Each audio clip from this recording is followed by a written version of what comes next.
ముదిరిపోతారు sir అందరూ. బయట చెప్పుకోరు అంతే. అదే 12 ఇయర్స్కే ముదిరిపోతున్నారు ఇప్పుడు జనాలు. అంటే మీరేమో పెళ్లి చేసుకోలేదు, నాన్నగారికి ఏమో ఇట్లా అవుతుంది, 3 అయిపోయినాయి, మళ్ళీ 4గో వాళ్ళు ఎంటర్ అయ్యారు, ఏంట్రా ఇది అని ఇండస్ట్రీలో వాళ్ళు మీ ఇంట్లో డైరెక్ట్గా మిమ్మల్ని అడగకపోవచ్చు. ఇది ఇది బయట అంతా నడుస్తున్నప్పుడు మీ యొక్క మనోభావాలు ఎలా ఉండేవి, మీ మానసిక స్థితి ఎలా ఉండేది? మానసిక స్థితి దాంతో కనెక్షన్ ఉండదండి నాకు. ఇప్పుడు నేను దాంతో కనెక్ట్ అయ్యాను అనుకోండి. ఓకే, ఇప్పుడు నేను నా లైఫ్ ఏంటో నేను సరిదిద్దుకుంటే నా సక్సెస్ నాది. దాంట్లో నేను పెట్టాల్సిన 100% ఎనర్జీ ఇంకొకరు ఇప్పుడు అనవసరంగా ఇంకొకరి లైఫ్కి అవసరం లేని దానికి నేను ఎనర్జీ పెడితే నేను ఫెయిల్ అవుతాను. అనవసరంగా వాళ్ళకి అవసరం లేదు నా అడ్వైస్. ఒకటి, బయట అందరూ మాట్లాడుకుంటున్నారంటే వాళ్ళు ఎలా మాట్లాడుకుంటారు, గాసిప్గా మాట్లాడుకుంటారు. ఇప్పుడు గాసిప్ ఏంటండి, వాడికి 4గో పెళ్ళి అవుతుందంట అంటే వాళ్ళు ఒకళ్ళు మంచిగా ఫీల్ అవుతారు కదా. ఆబ్వియస్లీ దే ఫీల్ బెడ్, వాళ్ళ లైఫ్ ఇదిగా ఉందో మన చాలా బెటర్ రా అని లోపల అనుకోవడం వరకు ఉంటుంది అదండి. Which is a human tendency.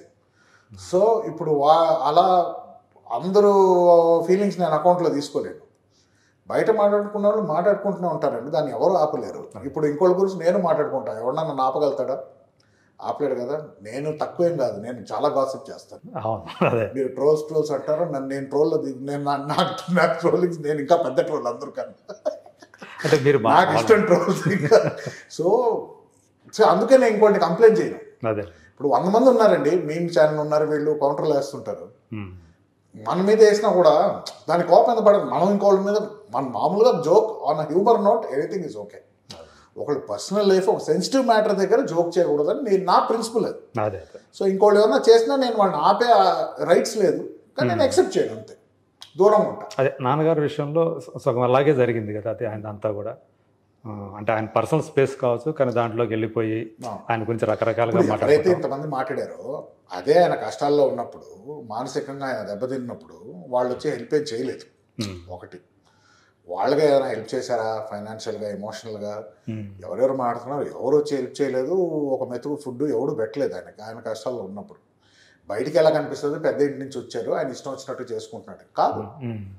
ఇప్పుడు అదే నేను రియల్గా నేను అతను మొత్తం కూర్చొని ఆయన ఏమేమి స్ట్రగుల్స్ వెళ్ళాడంటే వేరే పర్స్పెక్టివ్లో చూస్తారు. ఓకే, జనాలు ఇప్పుడు వాళ్ళు కామెడీ చేసుకోవడానికి అది కామెడీ అయిపోతుంది. ఒక్కొక్కటి పక్కన లైఫ్ కామెడీ చేయడం చాలా ఈజీ అండి. ఇప్పుడు ఎవరినైనా నాకు ఒక మంచి వ్యక్తిని తీసుకురండి, ఏం చేయడు లైఫ్లో, కామ్గా ఉంటాడు, ఏం పెద్ద ఇది పెట్టుకోడు. వాడిని నన్ను జోక్ చేయాలంటే నాకు ఒక 1-2 మినిట్స్ పట్టదు. ఎవరినైనా జోకర్గా మార్చేయచ్చు. ఇప్పుడు ఒకళ్ళ పర్సనల్ ఫీలింగ్ వల్ల వాళ్ళు మాట్లాడే అది పబ్లిక్గా అది వాళ్ళకి నచ్చేసిందంటే అది ఆయన గురించి మాట్లాడుతుంది, అది వాళ్ళ మైండ్ సెట్ గురించి మాట్లాడుతుంది. పాపం అది ఎప్పుడు ఒకళ్ళు అనేవాళ్ళు వాళ్ళు హర్ట్ అవుతున్నారు కాబట్టి ఇంకోళ్ళ గురించి హర్ట్ఫుల్గా మాట్లాడతారు. కానీ ఇప్పుడు నిజంగానే నరేష్ గారు వచ్చి ఎవరినో పర్సనల్గా ఎఫెక్ట్ చేశారా వాళ్ళ ఫ్యామిలీ? లేదు కదా. సో ఎవరైతే కామెంట్లు వేస్తున్నారో అది థింక్ వాళ్ళ లైఫ్ వాళ్ళు చూసుకోవాలి, కానీ వాళ్ళ రీజన్ వాళ్ళకి తెలియాలి. ఎందుకు ఇంత నా కోపం ఉంది, ఎందుకు నేను పలానా యాక్టర్ మీద తెచ్చుకుంటున్నాను, నేను ఎందుకు సరిదిద్దుకోలేను నా లైఫ్ అని ఆలోచించకపోతే ఇలాగే వస్తాయి బయటికి. దట్టు మళ్ళీ నాన్నగారు తన లైఫ్కి దగ్గరగా ఉండే మళ్ళీ పెళ్ళి అనే సినిమా చేయటం, ఇప్పుడు మీమ్స్ చేస్తారు, 100 మాటలు అంటారు, ఎవరిని ఆపుతున్నారు? లేదు కదా. ఆయన సినిమా చేసుకోవాలనుకున్నాడు, చేసుకున్నారు. సింపుల్, ఇట్స్ బిజినెస్ కదా లాస్ట్కి. Commercial exactly. మీరు ఎందుకు అంటే మామూలుగా పెళ్లి మీద ఇంకా ధ్యాస మళ్ళలేదా, లేకపోతే ఇప్పుడే వద్దా ధ్యాస? ఎందుకంటే ఫస్ట్ నా లైఫ్, ఇప్పుడు నేను ఇంకొక అమ్మాయిని నాకు తెచ్చుకున్నాడు, లైఫ్ నా కెరీర్ ఎటు వెళ్తుందో నాకు తెలియదు. దాని గురించి ఇప్పుడు కరెక్ట్ స్టెబిలైజ్ అయింది అంటే ఒక ఐడియా ఉంది, ఇప్పుడు నాకు క్లారిటీ వచ్చింది. ఓకే, పెళ్లి టైంలో అవ్వాలని కాదు కదా, అల్టిమేట్లీ లాస్ట్ వరకు ఉండాలి. లేకపోతే చేసుకోండి సంతోషానికి చేసుకోవాలి, నిజంగా చేసుకోవాలనిపిస్తే చేసుకోవాలి, ఏదో చేసేసుకోవాలి కాబట్టి చేసుకోకూడదు. సో అందు గురించి ఇప్పుడు ఎప్పుడైనా చేసుకోవచ్చండి, తప్పేం లేదు. కరెక్ట్ ఎప్పుడు టైం, నేను అర్జెంట్గా చేసేసుకొని ఇప్పుడు మా ఇద్దరు వర్కౌట్ అయిపోయి విడిపోతే అది కరెక్టా? లేకపోతే కొంచెం లేట్ అయినా పర్వాలేదు, 100 మంది ఇంకా పెళ్లి పెట్టకలు లేదని అంటారు, ట్రూ. బట్ వాళ్ళకి నా ట్రావెల్ తెలియదు కదా. ఎవరన్నా ఉండారా? లేదు, ఇప్పుడైతే సింగిల్ అండి, నిజంగా ఇప్పుడేం లేదు నాకు. రెండు నాకు ఒకటే అమ్మాయి లవ్ లైఫ్ అనేది ఒకటి నాకు కరెక్ట్గా, ఇంకా నేను దాన్ని గెలవలేకపోయాను. దాన్ని నేను ఎప్పుడు అంటే ఉన్నారు ఆ కన్ఫ్యూజన్స్ వల్లే కదా. కన్ఫ్యూజన్స్ ఇప్పుడు నాకు వర్క్ ఇవ్వండి, సినిమా వర్క్ ఏదైనా నేను చెప్పగలుగుతాను వెంటనే, నాకు ఏ పనైనా ఇవ్వండి చేసేయగలుగుతా. నాకు తెలిసిన విషయాలు కొన్ని, అది మానసికంగా ప్లాన్లు చేయడం, ఇలా ఉండాలి అది అనుకునేది వర్కౌట్ అవ్వలేదు నాకు. సో ఇన్స్టింక్ట్ ప్రకారం టైం కరెక్ట్గా ఉన్నప్పుడు కరెక్ట్ అన్నది వస్తుంది అన్నట్టే అలాగే అంతే వదిలేసాను. వస్తే వచ్చారు, లేకపోతే లేదు, అంతే సింపుల్. ఈ సోల్ ఆఫ్ సత్య మీ దోస్తు సాయి తేజ్, స్వాతి కూడా దోస్తే అనుకుంటా కదా. యాక్చువల్ వాళ్ళిద్దరు క్లాస్మేట్స్ అని చెప్పారు వాళ్ళు. వాళ్ళ క్లాస్మేట్స్. నాకు తేజ్ క్లోజ్, స్వాతి నాకు అలా తెలుసు డేంజర్ వల్ల. తేజ్ ద్వారా కలవలేదు నేను, నాకు డేంజర్ తో పరిచయం. అప్పుడే పరిచయమేనా? డేంజర్ నేను ఎడిటర్ కదా. అవును, ఆ ప్రాజెక్ట్ కే పరిచయం. ఇద్దరు ఎడిటర్లు, మీరు ఒక డిజిటల్ ఎడిటర్, లోకేష్ ఎడిటర్. అంతే చేసేది ఒకటే, ఇద్దరం చేసాం. నాకు కార్డు లేదు కాబట్టి డిజిటల్ ఎడిటర్ పెట్టారు. అదే యూనియన్ ప్రాబ్లమ్స్. సో అందుకు యూనియన్ ప్రాబ్లం అలా పెట్టారా మీది? ఓకే. సో అప్పుడు అంటే కార్డు లేకపోతే ఎడిటర్ వేసుకోకూడదు అని ఒక రూల్ ఉండేది. డిజిటల్ ఎడిటర్కి అయితే వేసుకోకూడదు అని రూల్ లేదు. గొడవ లేదు, డిజిటల్ ఒప్పుకున్నారు అప్పుడు ఎడిటర్స్. సో అది ఇప్పుడు ఆ నెగిటివ్ అనేది లేదు, నెగిటివ్ కట్టర్స్ అనుకున్న పని లేదు. ఇప్పుడు అన్ని డిజిటల్ అయిపోయింది. చెప్పాను, మీరు ఇంతగా పట్టుకుంటున్నారు, ఈ డిజిటల్ అనేది ఉండదండి, ఈ రీల్ అనేది వెళ్ళిపోద్దండి కొన్ని రోజుల్లో. ఆల్రెడీ కోడాక్ మూసేస్తున్నారు. అప్పుడే చెప్పేవారా? కోడాక్ మూసేస్తున్నారు, మాకు అప్పుడో న్యూస్ వచ్చేసింది డిజిటల్ అయిపోతుందని వచ్చింది. ఎందుకంటే ఇప్పుడు ఏదైనా కూడా మ్యానుఫ్యాక్చరింగ్ ఒక పాయింట్ తో ఆగిపోద్ది కదండి. Digital is more sustainable future. అప్పుడే యూనియన్ అప్పుడు ఉండదండి. అప్పుడు డిజిటల్ ఎడిటర్స్ యూనియన్ మేము పవర్ఫుల్ అవుతాం. అప్పుడు నేను డిజిటల్ యూనియన్ ఈ రోజే పెడతా ఎడిటర్స్ది. అప్పుడు మీరు వస్తారు కదా డిజిటల్, అప్పుడు ఎడిటర్స్ చేయడానికి లేదని పెడతా. మొత్తం సినిమా డిజిటల్ చేస్తాం, మీరు చేయడానికి ఉండదండి. అప్పుడు ఏ న్యాయం, అప్పుడు మీకు ఎలా అనిపిస్తుంది అని అడిగేవాడు. నిజానికి అదే అయింది చివరికి వచ్చేటప్పటికి. అవుతుందని తెలుసు, లాజిక్ గా చెప్పాను. అందుకే ఇప్పటి నుంచే కలుపుకోండి కొత్త వాళ్ళని. ఎడిటర్స్ అంటే డిజిటల్ ఇదే, దీంట్లో కూడా కాస్ట్ ఫీలింగ్ ఇది ఎందుకు, దీనికి నువ్వు డిజిటల్ నువ్వు యానలాగ్ అనుకుంటూ దీంట్లో ఎందుకు ఫిల్మ్ నెగటివ్. ఎడిటర్స్ అంటే మీరు సపోర్ట్ చేయాలి యంగ్స్టర్స్ని. యూనియన్ ఎందుకు, ఎడిటర్గా ఒకళ్ళు వస్తే వాళ్ళని మీరు కాపాడుకోవాలి. అయినా కానీ వాళ్ళు ఇది కాదు, అది అంతే అండి.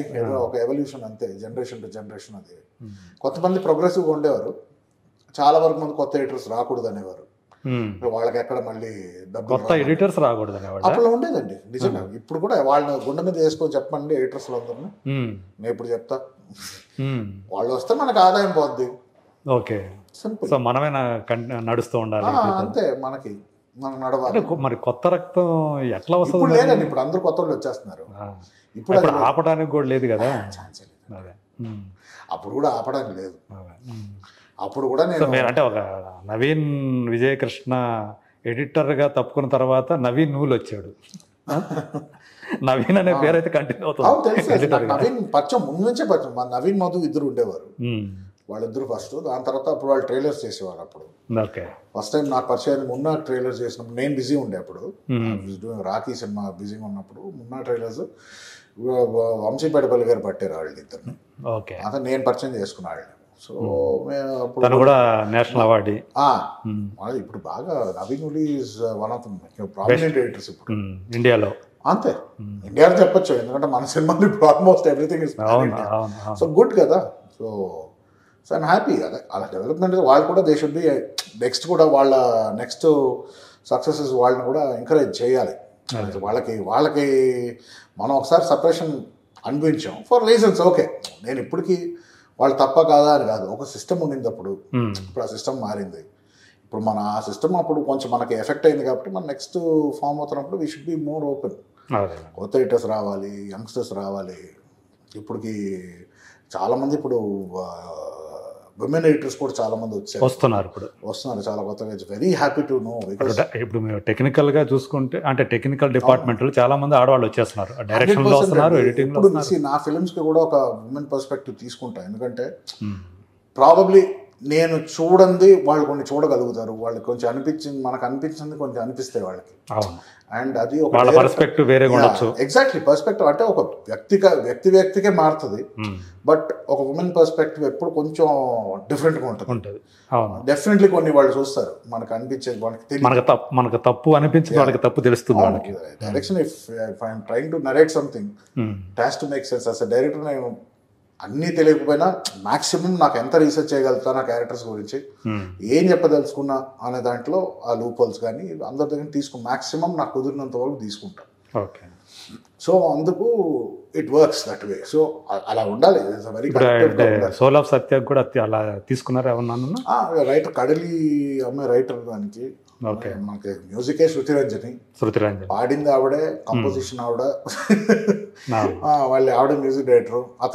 తనకి హెల్ప్ చేసిన అతను సాకేత్ కమండూరి అని అతను సింగర్ ప్లస్ ఆయన మ్యూజిక్ డైరెక్టర్ కూడా. అతను అరేంజింగ్ మిక్సింగ్ అవన్నీ చేస్తాడు ఆయన.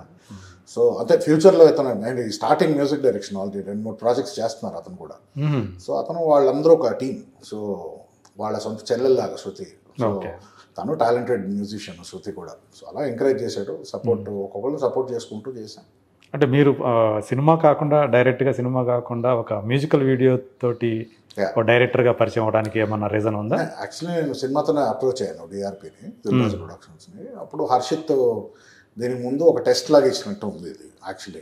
నేను యాక్సెప్ట్ చేశాను. టెస్ట్ చేశాడు అంటారు. 100% చేయాలి కదా. అంటే కేబిలిటీ ఇప్పుడు అతని ఐడియాలజీ అది కొత్త మ్యూజిక్ డైరెక్టర్స్ని ముందుకు తీసుకురావాలి.